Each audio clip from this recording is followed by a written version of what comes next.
coming up on the next Ask Dr. Tommy show.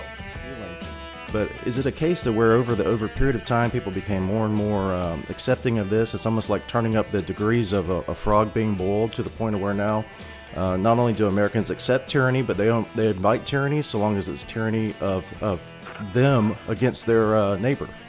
I think that's absolutely right. And I think, see where I begin in my thinking on a number of issues is that I think of the idea of self-ownership. That is, I own Walter Williams. I am my private property, and you are your private property.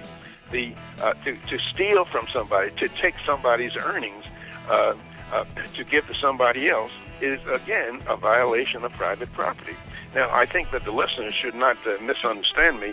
That is, I believe, I'm not making an anti-tax argument. I'm saying that there are some legitimate functions of the federal government, and they're enumerated in the United States Constitution, particularly Article 1, Section 8. And we're all duty-bound to pay our share of these constitutionally mandated functions of the federal government.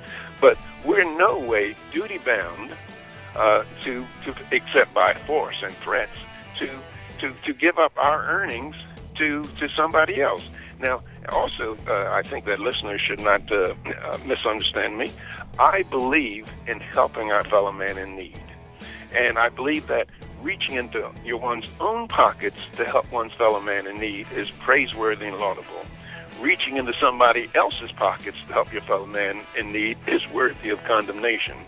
And for the Christians among us, when God gave Moses the commandment, thou shalt not steal, he probably did not mean thou shalt not steal unless you got a majority vote in the United States Congress. Exactly. To hear more of the Ask Dr. Tommy show, go to AskDrTommy.com or subscribe on iTunes.